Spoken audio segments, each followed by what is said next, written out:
네, 코로나19 2월, 3월 예방접종 계획에 대해서 설명드리도록 하겠습니다. 코로나19 예방접종 대응 추진단은 지난 1월 28일 발표한 예방접종 계획에 따라서 이후에 구체화된 백신 공급 계획과 준비 상황을 반영하여 2월과 3월에 예방접종 시행 계획을 마련하였습니다. 이번 시행 계획은 코로나19 백신 분야 전문가 자문단 검토와 예방접종 심의위원회의 심의를 거쳐서 결정하였습니다. 추진단은 우선 요양병원, 요양시설 등 고령층 집단시설에 만 65세 미만 입원 입소자와 종사자를 대상으로 아스트라제네카 백신 예방접종을 시작하고 만 65세 이상 연령층에 대해서는 백신의 유효성에 대한 추가적인 임상 정보를 확인한 후에 예방접종 전문위원회 심의를 거쳐 접종 방안을 확정할 계획입니다. 지난 2월 11일 개최된 예방접종 전문위원회에서는 아스트라제네카 백신의 식품의약품 안전처 품목 허가 결과, 현재까지 발표된 임상시험 결과, 코로나19 백신 분야 전문가 자문위원단 회의 결과 등을 종합적으로 판단하고 검토하였습니다.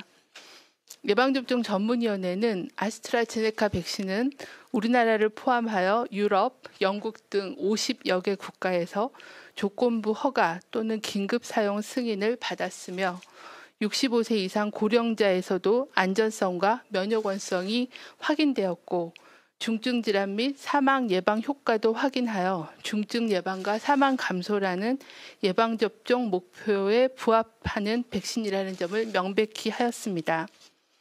다만 65세 이상 연령층에서 백신의 효능에 대한 통계적인 유의성 입증이 부족하고 식약처 품목 허가 시 65세 이상 고령자에 대해 사용을 신중하게 결정해야 한다는 주의사항이 기재된 점을 감안하였으며 코로나19 예방접종 목표를 달성하기 위해서는 접종률을 높이는 것이 중요하다는 점에서 고령층에 대한 백신 효능 논란은 국민과 의료인의 백신 수용성을 떨어뜨려 접종률을 저하시킬 우려가 있다고 판단하였습니다.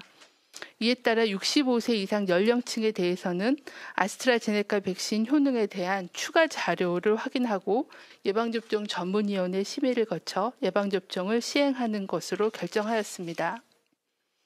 이에 따라 추진단은 요양병원 시설 등 감염 취약시설에 대한 접종 계획을 일부 수정하여 시행할 계획입니다.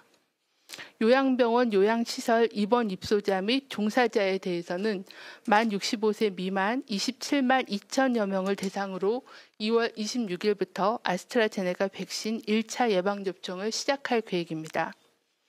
아울러 코로나19 예방접종 계획에 따른 접종 순서에 따라 고위험 의료기관의 보건의료인 35만여 명, 코로나19 1차 대응 요원인 7만 8천여 명을 대상으로 3월부터 아스트라제네카 백신 예방접종을 시행할 계획입니다. 이와 함께 국제 백신 공급 기구인 코박스를 통해 도입되는 화이자 백신은 도입 즉시 중앙 및 권역 예방접종 센터를 통해 제공하고 코로나19 환자의 치료 의료진, 감염병 전담병원 등 약 5만 5천여 명을 대상으로 접종을 시행할 계획입니다. 이번 시행 계획에서